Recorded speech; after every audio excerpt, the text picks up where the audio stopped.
Today, let's have an open and candid conversation about the struggles everyday Americans are facing, leading them to accumulate more debt. While many of you might have already heard about this and personally experienced it, I want to provide you with statistical evidence to support these claims. Before we proceed with the video, I would like to share a referral link in the description below for a brokerage app called Webull. By signing up through this link, you have the opportunity to earn free stock. This is like free money, and I don't want anyone to miss this. This essentially means you can acquire assets without spending any of your own money. Once you receive the free stock, you can choose to sell it and generate profit. It's like receiving free money. I highly recommend taking advantage of this opportunity. With that being said, let's get going. I understand that the media is portraying a positive picture of the economy, emphasizing a booming economy, a strong labor market, and low inflation, which seemingly calls for celebration and happiness. However, I find this conflicting with the data that I am about to present. Please take a moment to examine the following information. According to the New York Federal Reserve, the total debt of us consumers currently stands at $17.5 trillion. A significant portion of this debt, represented by the blue section on the chart, consists of housing debt, primarily mortgages. However, it is crucial to note that there are still trillions of dollars of non-housing debt present, and both categories are steadily increasing, reaching record highs. To provide a breakdown, I have included a chart from the New York Federal Reserve depicting the different types of debt. Aside from housing, the most substantial sources of debt include auto loans, student loans, and credit card debt.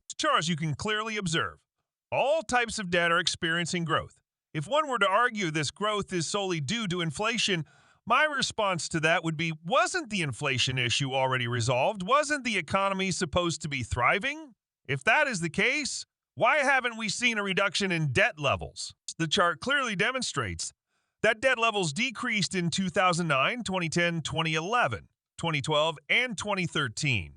It is peculiar that we are not witnessing the same trend in the current booming economy. To provide further evidence, I want to share another chart from the Federal Reserve, which provides a breakdown of different debt categories, such as mortgage debt, student loan debt, auto loan debt, credit card debt, and other forms of debt. If you examine the change from one quarter to another and year over year, you will realize that every type of debt has increased. Now, let's shift our attention to another important piece of information provided by the Federal Reserve. This data focuses on delinquencies, specifically those that are 90 days or more overdue, and compares the figures from one year to another. Pay close attention to the category of home equity line of credits, as it is the only category where delinquencies have actually decreased in the year-over-year comparison. On the contrary, every other category has experienced an increase in delinquencies, and this is certainly concerning. If you are thinking that student loan delinquencies have also decreased, I must clarify that this is not the case. The reason behind this is the recent ruling by politicians, which states that any missed student loan payments will not be reported to credit bureaus until the fourth quarter of this year. As a result, student loan delinquencies will falsely appear low for the next 8 months.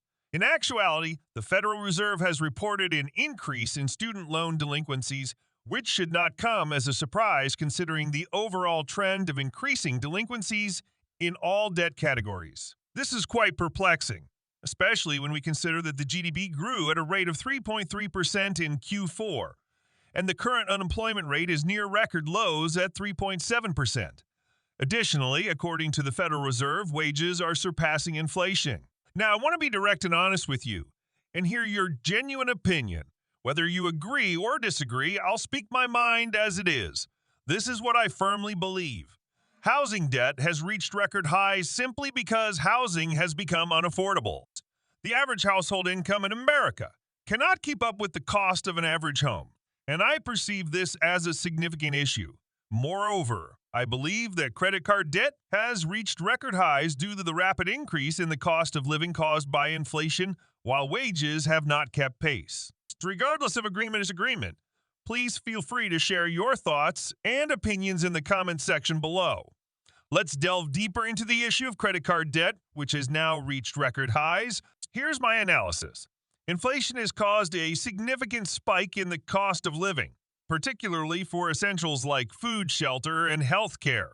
We can even observe absurdly high home insurance rates in certain areas, and this issue extends nationwide. Moreover, student loan payments resumed a few months ago, after being paused for more than 3 years. This resumption has only worsened the situation, which was already challenging enough. Naturally, individuals find themselves relying on credit cards to cover their basic living expenses. However, there is a worsened aspect to this situation. The reason being, credit card interest rates have hit a 38-year high, with the average APR surpassing 20%. This is a level we haven't seen since 1985, so it's been quite a long time since interest rates on credit cards have been this high. With such elevated rates, it becomes increasingly difficult for individuals to pay off their credit card debt. This creates a vicious cycle or a double whammy, as we have both record high credit card debt levels and soaring credit card interest rates. Overall, it's a detrimental situation. I want to share my perspective on this matter, acknowledging that you may agree or disagree. Firstly, I would like to commend and congratulate those who do not have credit card debt. It's truly an excellent position to be in, and I am sincerely happy for you. It is true that some individuals find themselves in credit card debt due to irresponsible spending habits. However, it is crucial to understand that many people who have credit card debt are actually responsible individuals. They practice caution in their spending, striving to be as frugal as possible. They rely on credit cards for basic necessities because the cost of living has become unmanageable. This is the reality of the situation. I am emphasizing this point because there is often a negative stigma associated with being in credit card debt. However, it is important to recognize that in many cases, these individuals have acted responsibly. It is not entirely their fault. Comparatively, it can be likened to a car accident. Sometimes the fault lies clearly with one driver, and other times it does not. For instance, if another driver rear-ends you while you're stopped at a red light, it is not your fault. In this situation, Jerome Powell, the chair of the Federal Reserve, can be seen as the bad driver. His poor monetary policy decisions have played a significant role in driving inflation and increasing the cost of living. With this in mind, I wanted to provide you with a general update on the economic situation. While you may have heard about the strong GDP numbers, the robust labor market, and positive inflation trends, I have shed light on the other side of the story. The escalating levels of debt, the rising delinquencies, and the statistics indicating the struggles faced by Americans. So please subscribe. Thanks for watching. Until next time.